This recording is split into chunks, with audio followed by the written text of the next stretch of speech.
El pecado de muerte y la blasfemia contra el Espíritu Santo, por Horatius Bonar. 1. El pecado de muerte. Si alguno ve a su hermano cometer un pecado que no es de muerte, pedirá y le dará vida por los que no pecan de muerte. Hay pecado de muerte. No digo que ore por ello. Toda injusticia es pecado, y el pecado no es de muerte. Primera de Juan 5, 16 al 17. El pecado mencionado aquí no es lo mismo que el pecado contra el Espíritu Santo. Las personas de las que se habla, respectivamente culpables, son muy diferentes entre sí. En el último pecado son los escribas y fariseos, los enemigos malignos de Cristo, los criminales. En el primero, es decir, el caso que nos ocupa, es un hermano cristiano el ofensor. Si alguno ve a su hermano pecar, debemos tener cuidado de confundir los dos pecados y las dos partes. Se habla del pecado de muerte como aquel que un creyente podría cometer, pero ningún creyente podría ser culpable de blasfemia contra el Espíritu Santo. Esto despeja el camino hasta ahora, o al menos estrecha el terreno, y facilita así nuestra investigación. Pero al eliminar una dificultad, no introduce otra. No asume la posibilidad de caer en desgracia y niega la perseverancia de los santos. Creemos que no, pero como mucho depende del significado de la expresión pecado de muerte, primero debemos abordar esto. La muerte puede significar muerte temporal o eterna, ya sea la muerte del alma o la del cuerpo. En el pasaje que tenemos ante nosotros, me parece que se refiere a lo último. El pecado de muerte significaría un pecado que implica muerte temporal, un pecado tal que Dios castigaría con enfermedad y muerte, aunque no excluiría de su reino a quien lo cometiera. La diferencia entre estos dos tipos de pecados puede ilustrarse con el caso de Israel en el desierto. La generación que salió de Egipto murió en el desierto a causa de sus murmuraciones. Sin embargo, muchos de ellos eran hombres y mujeres creyentes que, aunque castigados de esta manera por la imposición de la muerte temporal y la privación de la Canaán terrenal, no fueron entregados a la muerte eterna. El propio Moisés, podríamos añadir a Aarón y Miriam, es un ejemplo de lo mismo. En él vemos a un hombre creyente que sufre la muerte temporal por su pecado, pero sigue siendo hijo de Dios y heredero de la Canaán celestial.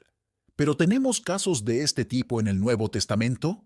Si lo hemos hecho, tenderán en gran medida a confirmar nuestra interpretación del pasaje que tenemos ante nosotros y mostrarán que, en todas las épocas, la manera en que Dios trata a sus santos ha sido la misma, y que, si bien en algunos casos hubo castigo en forma de dolor, enfermedad, pérdida de propiedad o pérdida de amigos, en otros hubo castigo en forma de muerte. En el caso de Moisés, tenemos este castigo paterno, que implica la muerte. En el caso de Job, lo vemos implicando pérdida de sustancia, pérdida de familia, pérdida de salud, pero sin llegar a la muerte. Pero en el Nuevo Testamento lo veremos en la imposición de la muerte al santo. El ejemplo más notable de este tipo es el de la iglesia de Corinto. Esa iglesia era en muchos aspectos noble y semejante a Cristo, y no se quedó atrás en ningún don. Sin embargo, había mucho pecado en él, y muchos de sus miembros no caminaban como conviene a los santos. Efesios 5:3. Especialmente en referencia a la Cena del Señor, hubo un pecado grave, como lo insinúa la última parte del capítulo 11 de la primera epístola a esa iglesia. Dios no podría permitir tal pecado en sus santos. En verdad, no deben ser desechados ni condenados con el mundo incrédulo, pero no se les debe permitir continuar en el mal sin ser reprendidos. En consecuencia, Dios interviene, envía enfermedad a algunos de estos miembros transgresores y muerte a otros. Por esto, dice el apóstol, muchos están débiles y enfermos entre vosotros, y muchos duermen. Primera de Corintios 11:30. La debilidad, la enfermedad y la muerte fueron las tres formas de castigo con las que fue visitada la iglesia de Corinto. Algunos cometían pecados que requieren ser visitados con debilidad, otros cometían pecados que requerían ser castigados con enfermedades, mientras que otros cometían pecados que necesitaban ser castigados con muerte. Pues esto evidentemente significa la palabra dormir. Primera de Corintios 7, 39 y 15, 18. Contra estos pecados de enfermedad, estos pecados de muerte. El apóstol advierte a estos corintios cuando dice, si quisiéramos juzgarnos a nosotros mismos, no seríamos juzgados. Primera de Corintios 11:31. Es decir, podríamos habernos librado de estos castigos. Si nos hubiéramos juzgado a nosotros mismos y condenado nuestro propio pecado, Dios no nos habría juzgado así. Y luego añade que incluso este juicio fue por amor, no por ira. Cuando somos juzgados así, es el Señor el que nos castiga para que no seamos condenados con el mundo. Primera de Corintios 11:32. Encontramos la misma verdad solemne en la epístola de Santiago 5:15. La oración de fe salvará al enfermo, y el Señor lo resucitará, y si ha cometido pecados, le serán perdonados. Aquí se habla de la enfermedad como consecuencia del pecado, el pecado en un santo. Se debe orar por el enfermo y el pecador, y si su pecado y enfermedad no son de muerte, Dios tendrá misericordia de él. El pecado será perdonado y la enfermedad quitada. Encontramos la misma verdad en Primera de Corintios 8:11. Por tu conocimiento perecerá el hermano débil, por quien Cristo murió, donde perecer es la imposición de la muerte temporal. Estos pasajes muestran el verdadero significado de nuestro texto. El pecado de muerte es un pecado tal como Dios castiga infligiendo enfermedad y muerte. ¿Qué es este pecado? No lo sabemos. No fue el mismo pecado en todos, sino diferente en cada uno. En el caso de la iglesia de Corinto, la comunicación indigna era pecado de muerte, pero no se registra lo que fue en otros. Así, el pasaje de Juan y el de Santiago se corresponden sorprendentemente, uno ilustrando al otro. En el caso del hermano enfermo del que habla Santiago, tenemos exactamente lo que se menciona en la primera cláusula de nuestro texto. Si alguno ve a su hermano cometer un pecado que no es de muerte, pedirá, y Dios le dará vida por los que no pecan hasta la muerte. Así, la oración de fe debía salvar al enfermo de la muerte, resucitarlo y asegurarle el perdón del pecado que había producido la enfermedad. Pero entonces surgiría la pregunta, ¿cómo podemos saber cuándo un pecado es de muerte y cuándo no es de muerte para que podamos orar con fe? La última cláusula del versículo 16 responde a esta pregunta. Admite que hay pecado de muerte, cuya admisión se expresa así en el versículo 17. Toda injusticia es pecado, y hay pecado que no es de muerte. Pero ¿qué quiere decir el apóstol cuando dice al final del versículo 16? No digo que orará por ello. Si no podemos saber cuándo un pecado es de muerte y cuándo no, ¿de qué sirve decir? No digo que orará por ello.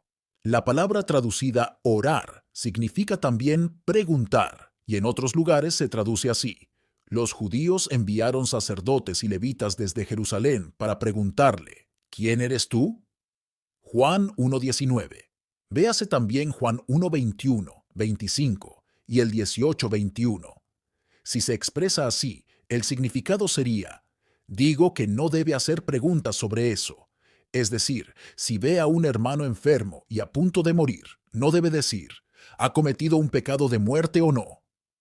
Solo debe orar, dejando de lado todas esas preguntas y dejando el asunto en manos de Dios, quien, en respuesta a la oración, lo resucitará si no ha cometido el pecado de muerte. El pasaje ahora se vuelve claro, y si bien permanece como una advertencia indescriptiblemente solemne, no nos enseña que existe algún pecado misterioso que infiere la condenación eterna, menos aún que un santo de Dios pueda cometer semejante pecado. Se puede parafrasear así. Si alguno ve a su hermano en Cristo pecar y lo ve también acostado en un lecho de enfermo a consecuencia de esto, orará por el hermano enfermo, y si su pecado es uno cuyo castigo es enfermedad, no muerte, el enfermo será resucitado. Porque todos los pecados que conducen a la enfermedad no necesariamente conducen a la muerte.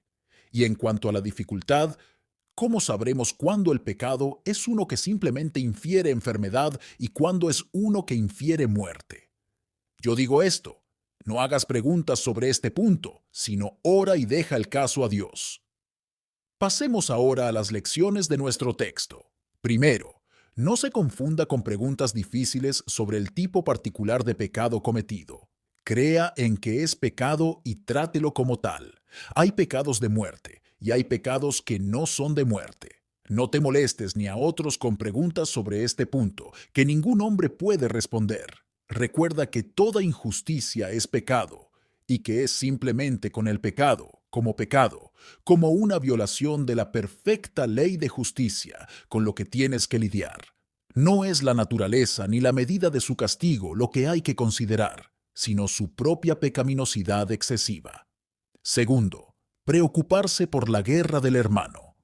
No mirando cada uno por lo suyo propio, sino cada uno también por las cosas de los demás.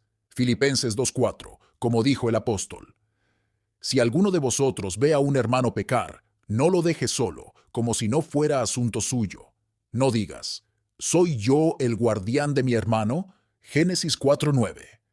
Desead la prosperidad espiritual de todos los santos. Busque también la salvación de los no salvos. Necesitan tu compasión y tu esfuerzo. No los dejéis. Tercero, no juegues con el pecado. No consideres trivial el pecado ni en ti ni en los demás. No te entretengas con la tentación. No atenúes la culpa. No digas, ¿no puedo conservar un poco más mi amado pecado? Déjalo o te costará caro. ¿De qué manera podrá hacerlo? No lo sé, pero puedo decirte que tarde o temprano te costará caro, tanto en el alma como en el cuerpo. Cuarto, llévalo inmediatamente a Dios. No te desconcertes con preguntas inútiles sobre su naturaleza, sino llévalo directamente a Dios. En el caso de un hermano, no levantes malas noticias contra él por ello, sino ve y cuéntaselo a Dios. En tu propio caso, haz lo mismo. No dejes que quede sin confesar ni un momento después de haber sido descubierto. Es injusticia, es pecado, es una violación de la ley. Dios lo odia, tú también debes odiarlo. Debes llevárselo a ese Dios que lo odia, y quien, solo porque lo odia, quiere que se lo lleves. Dáselo de inmediato. Él sabe cómo conservarlo y cómo afrontarlo. Si te lo guardas para ti mismo, será tu ruina. Será veneno en tus venas. Te comerá como una enfermedad. No es demasiado grande para que Él se ocupe de él o lo cubra. La sangre de su Hijo unigénito lo cubrirá. Deja que esa sangre pruebe su eficacia divina mediante la limpieza que puede administrar a tu alma. No descanséis sin perdón a través de la gran propiciación. Un hombre no perdonado es un hombre infeliz. La bienaventuranza es sólo la porción de los perdonados. Si aún no habéis encontrado el perdón, esta bienaventuranza no puede ser vuestra. Y si sintierais la miseria de los no perdonados y el gozo de los perdonados, no descansaríais hasta estar seguros del perdón que hay con Dios y probado la reconciliación que sólo conocen quienes han resuelto la gran cuestión. Por la eternidad al pie de la cruz, existe algo llamado la muerte segunda. ¿Y quién librará de ella al condenado? ¿Quién orara para que lo saque del infierno? La segunda muerte. Cuando llegue el momento, todo habrá terminado. Ningún Cristo servirá entonces, sin sangre, sin cruz. No esperes hasta que tus pecados te hayan llevado a eso. Toma el perdón ofrecido. Dios te lo da en su Hijo. Tómalo y vive para siempre. Aquel que murió y vive os presenta el don de la vida eterna, vida que ninguna muerte segunda puede tocar, vida en sí mismo, vida más allá del valle de sombra de muerte, en la ciudad del viviente, de la cual ninguna vida se aparta y en el que ninguna muerte puede entrar. El segundo punto es el pecado contra el Espíritu Santo. De cierto os digo que todos los pecados serán perdonados a los hijos de los hombres, y todas las blasfemias con que blasfemen.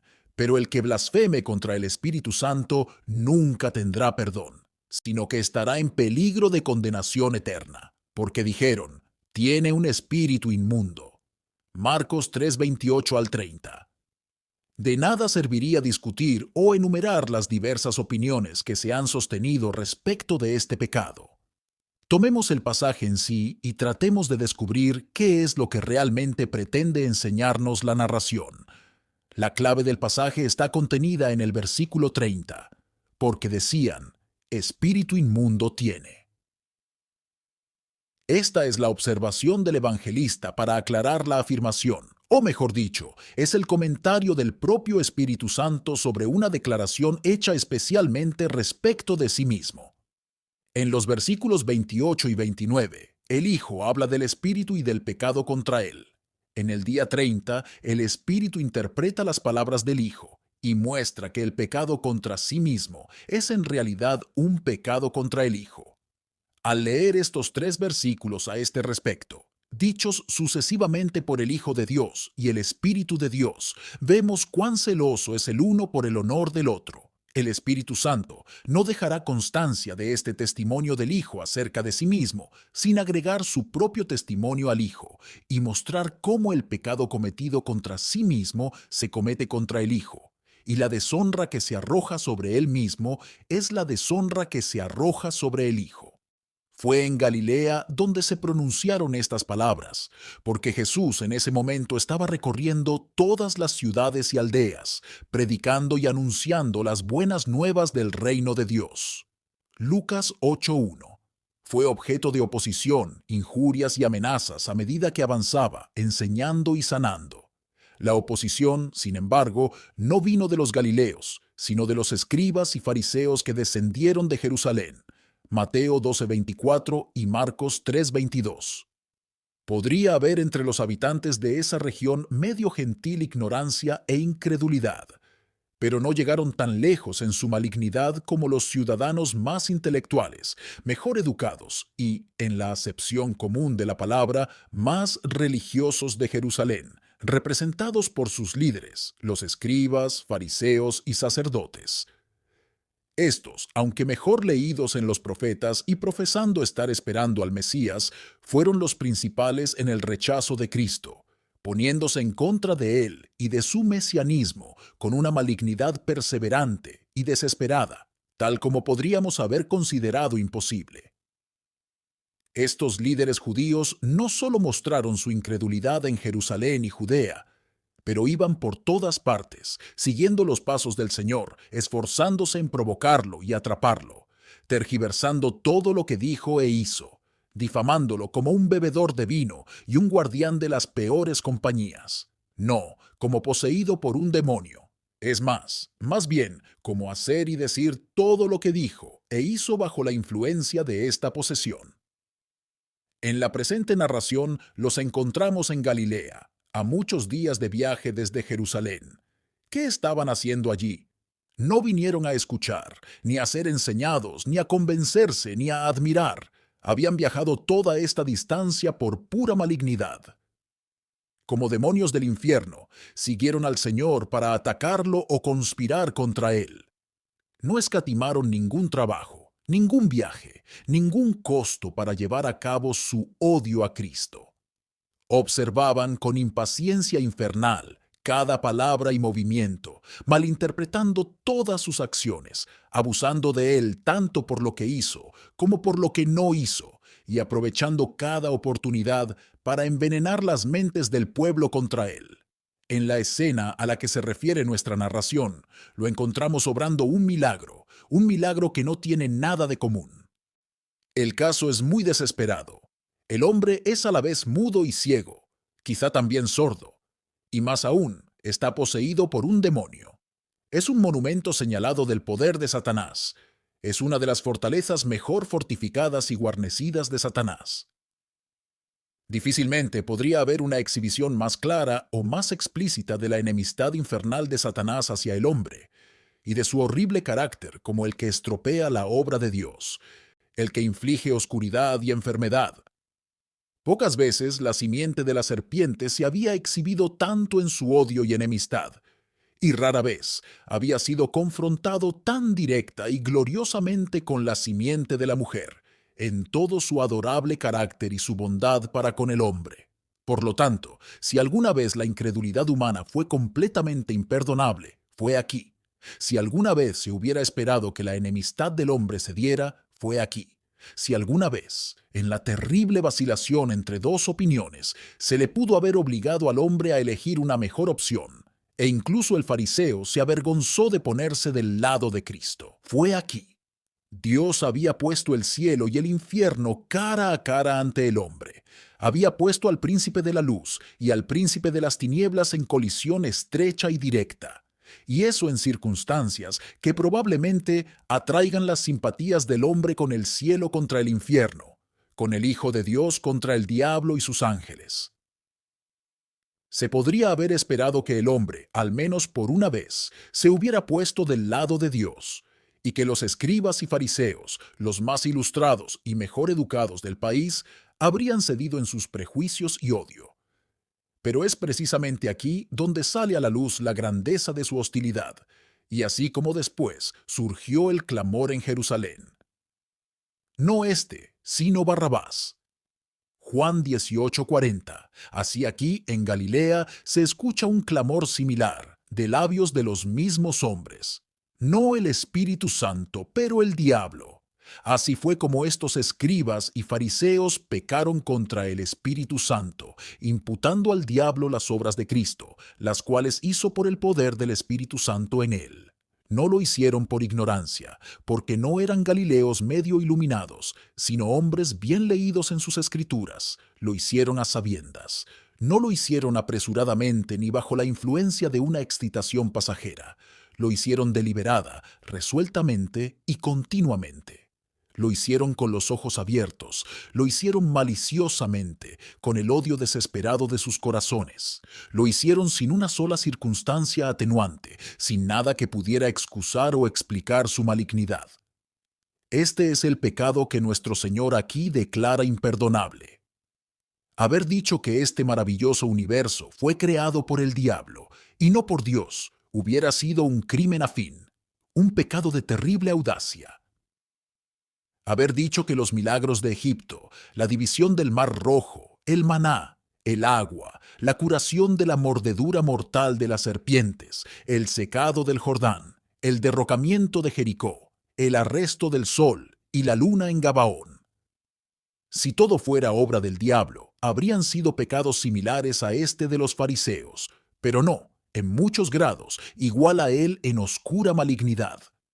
Porque en este milagro de Cristo, así mal interpretado, tenemos más amor y poder divinos, más de Dios mismo, que en todos estos otros milagros juntos.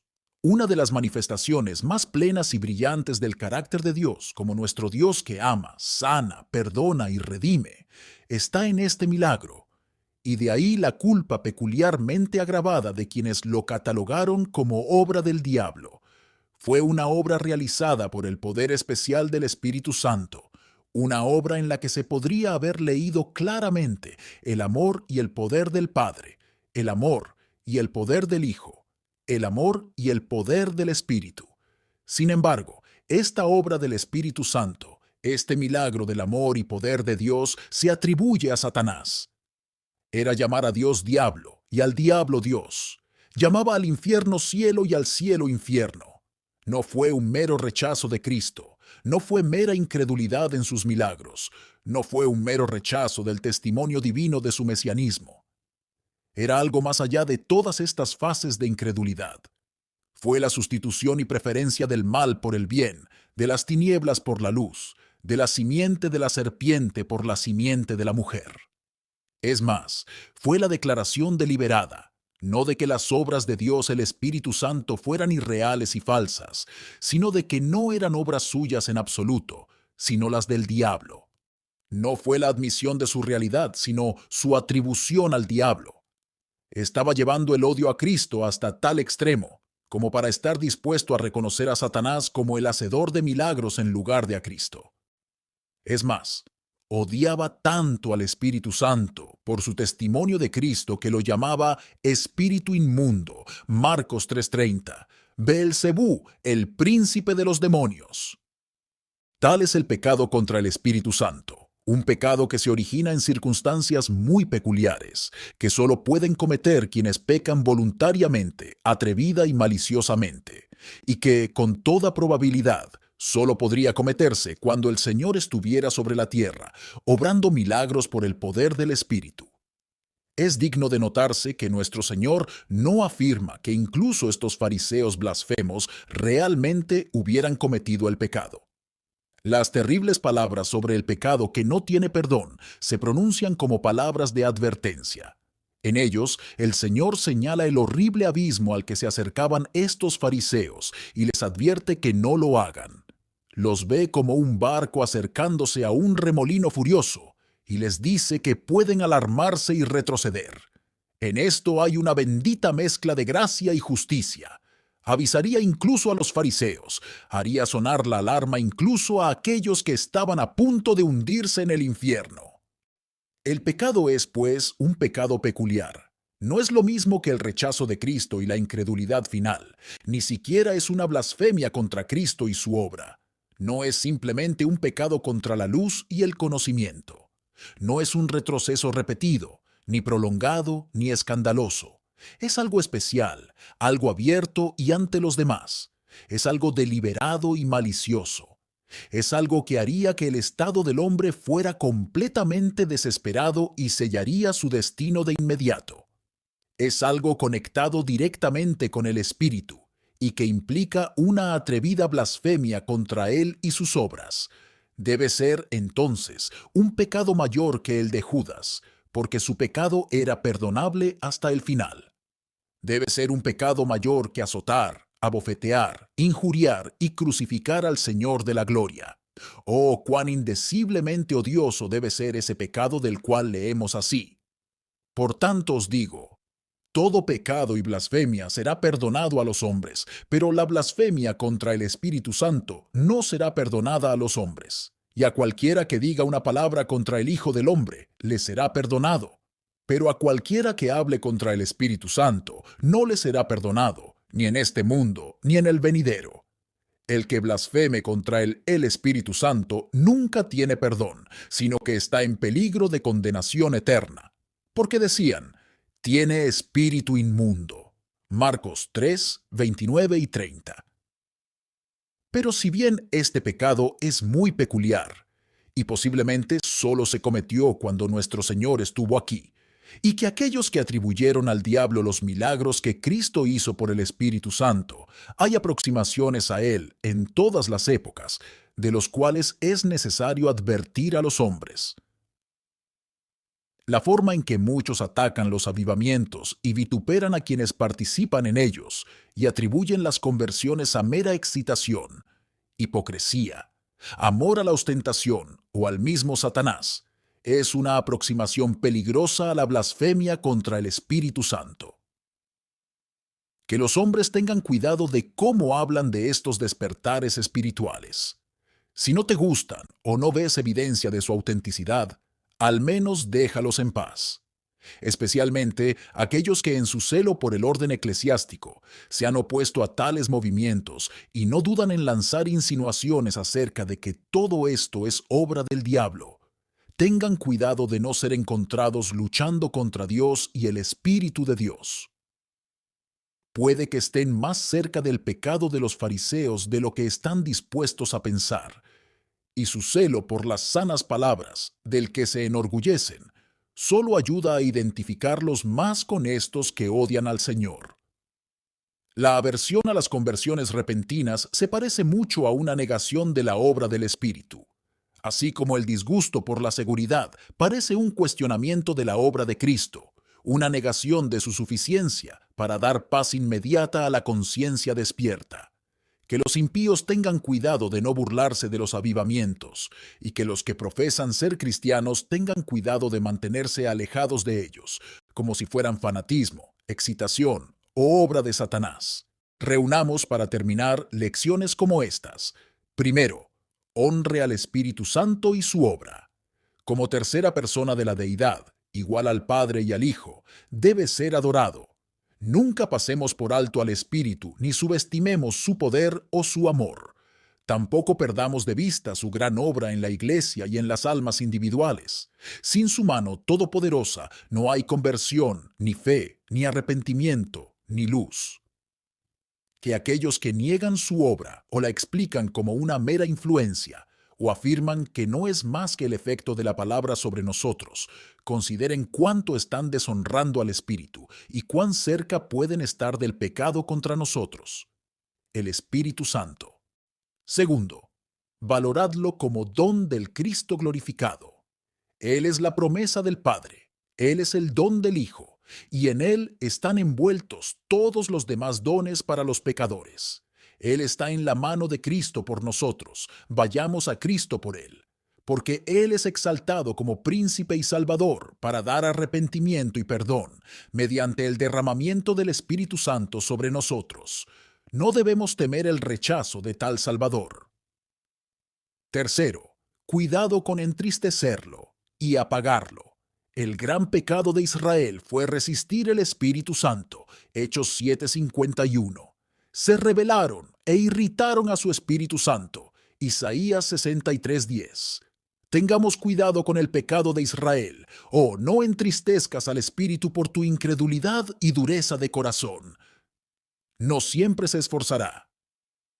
Cuarto, reciba a ese Cristo de quien da testimonio. Su oficio es glorificar a Cristo, para mostrar a Cristo. Él está dispuesto a hacer esto por los pecadores. Él quiere mostrarte tu necesidad de Cristo. Quiere mostraros la suficiencia de Cristo. Él quiere darte pensamientos verdaderos y elevados de Cristo. Oh, no te apartes. Quinto, no seáis escarnecedores. Las palabras de Dios son muy terribles. No seáis escarnecedores, para que vuestras ataduras no se estrechen. Isaías 28:22. No ridiculices la religión, ni hablar mal de los cristianos, ni circular informes contra la obra de Dios, ni negar las conversiones repentinas. Cuidado con todo lo que sea irreverencia, ligereza o ligereza al hablar de las cosas de Dios o de las transacciones de la eternidad. No juzguéis nada antes de tiempo, o si quieres juzgar, mira que en tu juicio honres al Espíritu de verdad y santidad. Amén. Muchas gracias por escuchar Audio Lectura Cristiana. El Señor les bendiga, amados hermanos. Hasta la próxima.